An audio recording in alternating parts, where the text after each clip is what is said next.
नमस्कार, मी डॉक्टर इम्रान नायकवडे, आयुष आयुर्वेद पंचकर्म आणि ॲक्युपंक्चर केंद्र, लक्ष्मीपुरी, कोल्हापूर या ठिकाणी गेली 20 वर्ष आपण विविध रुग्णांच्यावर आयुर्वेदीय उपचार करीत आहोत. यापैकीच एका रुग्णाचा अनुभव या ठिकाणी आपण शेअर करीत आहोत.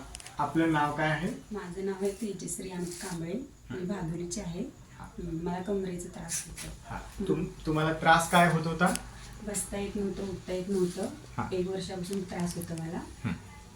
त्रास होतो, बसताच येत नव्हतं. मग इथे तुमच्याकडे आल्यापासून मला बरं वाटतं. बरं. आणि हा त्रास जो होत होता म्हणजे त्यावेळेला नेमकं काय काय दुखायचं, काय काय व्हायचं? मणक्यात दुखत होतं, ठसठसत होतं, बसता येत नव्हतं, उठता येत नव्हतं. बरं. चालताना किंवा झोपताना वगैरे काय त्रास? झोपता येत नव्हतं, त्रास होत होता झोपताना. बरं. कोणतंही काम करत असताना वेदना फार होत्या? वेदना होती. फक्त कमरेतच दुखत होतं का पायामध्ये पण दुखत होतं? पायात पण दुखत होतं थोडंसं आणि कमरेत जास्त दुखत होतं. बरं. याच्यासाठी मग तुम्ही काही ॲलोपॅथीचे किंवा दुसरे काही उपचार केले का? हो, घेतले ते, पण त्याच्याने रिझल्ट नाही लागला. फारसं हे झालं आहे. मग एक्सरे वगैरे काढलेले?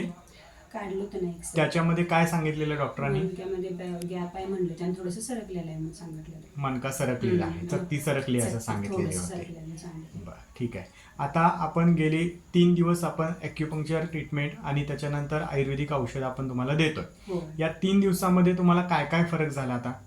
आता या 3 दिवसामध्ये खूप फरक झालाय. आता मला उठता येते, बसता येते आणि त्रास कमी झालाय आता. बरं. वेदना आता कमी आलेल्या आहेत का? ते जे ठणक होती ना, ते पूर्ण कमी झाली. कमी झालेली आहे. सकाळी झोपेतनं उठल्यानंतर वगैरे काही आता त्रास होतो का? आता नाही काय त्रास, फ्रेश वाटतं. फ्रेश वाटतं. चालताना वगैरे नाही, बरं आहे आता, व्यवस्थित आहे? व्यवस्थित आहे. ठीक आहे.